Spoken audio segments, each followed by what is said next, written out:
Mesdames et messieurs, bonjour. Théodore Poissy, coach en développement personnel, management des affaires et techniques de négociation commerciale.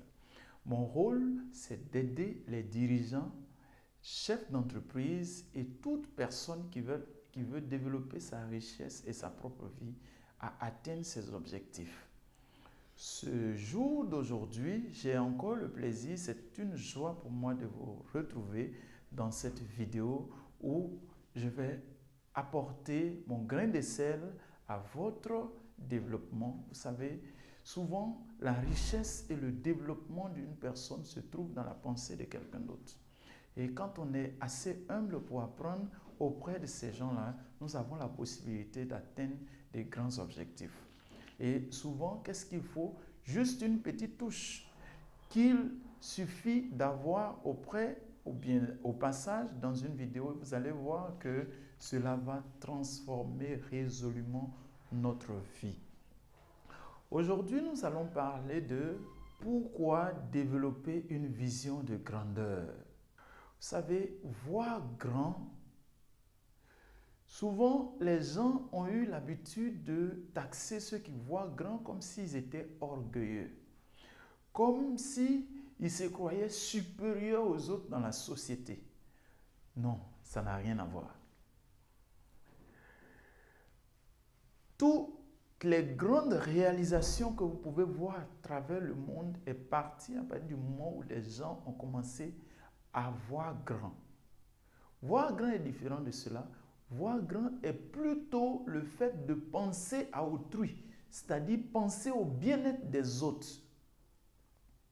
Si vous pensez seulement à pouvoir recevoir un revenu qui vous permet de payer votre loyer et de vivre avec votre petite famille, d'envoyer de l'argent à vos parents au village ou bien à vos parents à la retraite, ou d'aider un frère ou une soeur, ne serait-ce que ceux qui sont de votre sang, vous n'aurez que des revenus qui vous permettront d'agir sur ces différents pans. Vous n'aurez pas plus. Mais si vous commencez à développer une vision qui pense à 1000 veuves, à 5000 orphelins, à 10 000 personnes sans emploi, vous pensez à des gens qui sont confrontés aux difficultés dans la société, qui n'arrivent pas à joindre les deux bouts, et comment les aider, qu'est-ce qui se passe? Là, vous commencez à développer votre vision de grandeur. Maintenant, nous allons voir deux. Il y a Schwartz, il y a David Schwartz, il y a Jim Collins. Mais je vais parler ici de Jim Collins. Jim Collins dit, il développe quelque chose qu'il a abrégé le GOA. Le GOA, en français, ça veut dire grand objectif ambitieux. Un objectif qui ne vous dépasse pas, qui n'est pas au-delà de vos compétences. Il ne voit pas ça comme un objectif ambitieux. Il ne voit pas ça comme quelque chose de grand.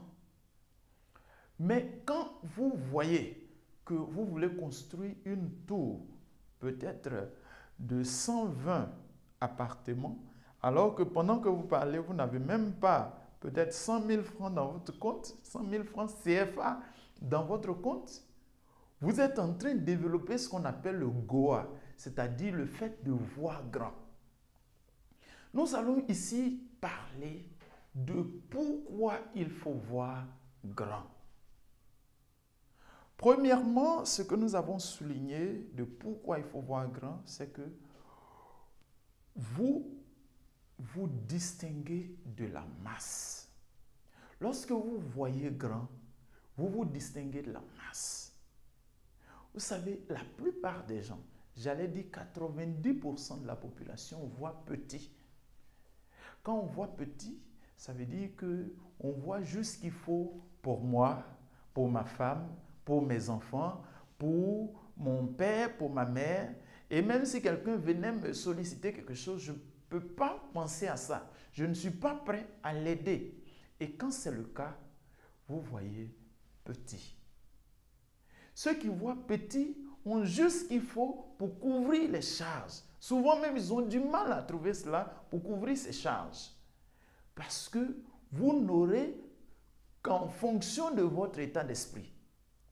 En fait, ce que vous recevez physiquement, c'est l'équivalent moral de ce que vous êtes en réalité.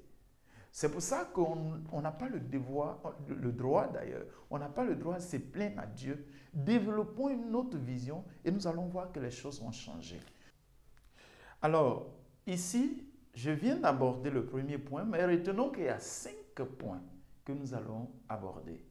Le second ici, c'est la seconde raison pour laquelle nous devons développer une vision de grandeur. C'est-à-dire, nous devons voir grand. C'est que nous pensons et servons un plus grand nombre de personnes. Vous voyez, quand nous pensons et servons un plus grand nombre de personnes, c'est un des objectifs majeurs pour lesquels nous devons voir grand. Vous savez ce qu'a dit un maître, un excellent maître. Il était avec ses disciples et ses disciples étaient en train de se disputer entre eux. L'un dit, c'est moi qui suis le chef. L'autre dit, non, ce n'est pas toi, mais c'est moi. Moi, quand il n'y a plus personne qui doit suivre le maître, c'est moi qui l'invite. Je fais partie des gens qui sont importants devant lui. D'ailleurs, même il a déclaré des paroles sur moi qui ne vous a jamais dit. Et l'autre dit, non, jamais. C'est moi qui suis le chef. Parmi nous qui sommes ici, là, c'est moi qui suis le plus grand parmi vous tous. Pourquoi? Parce que même quand personne ne peut lui parler, c'est moi qui m'approche de lui. Je me couche sur son épaule, sur sa poitrine et je lui pose la question, de qui il s'agit? Et c'est à moi il dit, il ne dit à personne d'autre. Donc vous devez comprendre quelle différence il y a. Et ce maître, il prend la parole et il dit, écoute, ce n'est pas de cette façon que vous allez devenir grand. Mais voilà comment il faut devenir grand. Que celui qui veut devenir le plus grand parmi vous soit le serviteur de vous tous. Vous savez, c'est lui qui a dit ça, il s'appelle Jésus. C'est un des grands maîtres de l'univers. Et il a dit cela, il venait de donner là la clé de la grandeur. Il dit, si vous voulez devenir grand, il faut parvenir à servir le plus grand nombre de personnes. Vous voyez, on va commencer à illustrer tout à l'heure. Remarquez, on prend des structures comme ça. On prend Facebook. Celui qui a créé Facebook a mis Facebook à la disposition d'un grand nombre de personnes. Aujourd'hui, ce sont des centaines de millions de personnes qui utilisent Facebook. Conclusion, celui qui a créé Facebook est grand. La preuve, il est actuellement le 4e homme le plus riche au monde en 2017. Vous savez, quand Bill Gates a commencé à créer l'ordinateur, il a dit, son objectif, c'est de faire de chaque Américain, un citoyen américain, un ordinateur. Vous savez ce que ça veut dire? Ça veut dire, je veux servir les 700 millions de personnes qui vivent aux États-Unis. Conclusion, qui est devenu grand? C'est Bill Gates. La preuve, il est le premier homme le plus riche de la planète. Les exemples peuvent se multiplier. C'est une manière de dire que si vous voulez servir, vous voulez devenir grand, la seule façon de le faire, c'est de chercher à servir. Et donc, quand vous allez mettre votre service à la disposition des gens, du plus grand nombre de personnes, vous allez travailler sur vos compétences et donner ce service au plus grand nombre de personnes. Ces gens vont acheter votre service. Plus un grand nombre de personnes a besoin de vous, qu'est-ce que ça devient là? Vous devenez utile à toutes ces personnes qui ont besoin de vous. Mais ça ne s'arrête pas là. Vous restez marqué dans les esprits de toutes ces personnes et vous devenez grand. Vous devez réfléchir à devenir grand. Le troisième point que nous voyons maintenant, c'est que vous réalisez de grands résultats. Quand vous pensez grand, vous réalisez de grands résultats. Si vous pensez juste, comme je le dis tantôt, à juste obtenir de quoi manger pour vous et pour votre famille, cela n'a pas besoin d'un miracle financier. Vous allez voir que rien ne va se passer. Il suffit que vous-même, vous vous rendez dans un travail, vous travaillez à la fin du mois, on vous donne ce revenu, et puis vous prenez, vous couvrez toutes les charges dont il s'agit, et puis vous vivez comme ça dans la société. Mais pour réaliser de grands résultats, regardez, quelqu'un qui se lève, il dit, bon, moi je veux construire un centre d'accueil pour enfants. Je veux construire un centre pour 5000 enfants. Vous allez voir ce qui va se passer. C'est que pendant que vous avez cette vision, vous allez rencontrer quelqu'un qui a les moyens, qui va vous donner son terrain.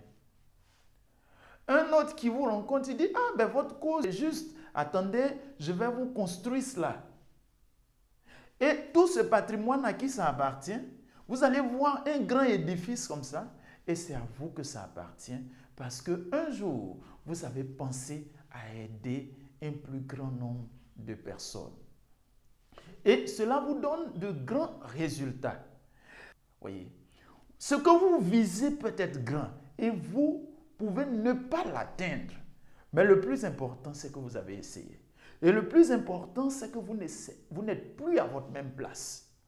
Figurez-vous, tous ceux qui courent avec Usain Bolt, ils n'ont pas remporté les victoires comme Usain Bolt. Mais vous ne pouvez pas vous comparer à eux. Parce qu'ils ont atteint des performances que vous ne pouvez pas atteindre. Ils ont fait des sacrifices pour arriver là. Ils ont voulu la victoire, mais ils n'ont pas eu la victoire. Mais ils ne sont pas des moins considérés parce qu'ils ont atteint un niveau. Avoir la victoire, c'est très important. Mais ne pas avoir la victoire, ce n'est pas une fatalité. Mais ça vous pousse d'un pas à un autre pas. Le quatrième point que nous voyons, c'est que le fait de voir grand vous donne de devenir grand. Vous savez, quand on dit quelqu'un est grand, un grand homme ou une grande femme, ce n'est pas sa dimension physique, mais c'est son état d'esprit. Vous attirez à vous de la richesse en fonction de votre état d'esprit. Quand vous voyez des gens qui sont devenus peut-être très importants dans la société, ils ne sont pas devenus doubles. Ils ne sont pas devenus des gens qui ont 500 kilos de poids. Ils ne sont pas devenus des gens qui ont 1000 kilos de poids. Mais ils ont toujours conservé leurs kilos. Mais si vous remarquez, vous-même, vous allez vous rendre compte que vous pesez plus que eux. Mais quand vous les voyez, vous dites, lui, c'est un grand homme. Qu'est-ce que ça veut dire? C'est son état d'esprit qui l'a fait changer. Parce qu'en fait, lorsque vous réfléchissez à construire, à bâtir des grandes choses, cela vous transforme vis-à-vis de la société. Si vous donnez le meilleur à la société vous donne le meilleur. Et le cinquième et dernier point que nous voyons, c'est que vous devenez ce que vous voyez dans votre esprit. Si vous voulez voir, vous voulez construire un immeuble, à partir du moment où vous avez vu cela dans votre esprit, vous allez devenir le propriétaire de cet immeuble. Et cela ne prend pas assez de temps. Vous avez juste besoin d'avoir des disciplines personnelles, de croire en vos projets, de croire que ce que vous pensez est réalisable. Sachez-le, et c'est là que je suis d'accord avec Napoléon Hill, qui dit « Tout ce qu'un homme pense peut se réaliser ». Dans la vie, il y a David Soaze, qui est l'auteur du livre qui s'intitule « Voir grand ». La magie de voir grand, c'est le titre du livre. Il a dit qu'il y a 3 types d'hommes dans cette société. Lui, il est parvenu à classer les hommes en 3 types et je vais citer. Le premier type, il dit les gens ont cessé de croire en leurs rêves. C'est le premier type de personnes. Ils ont cessé de croire en leurs rêves. Ils avaient au départ un grand rêve, mais au fil du temps, les difficultés de la vie, les difficultés financières et tout ça, ils ont rangé, ils ont réalisé que ces rêves ne sont pas atteignables et ce n'est pas la peine, ils ont laissé tomber. Et vous savez quelle est cette quantité d'hommes?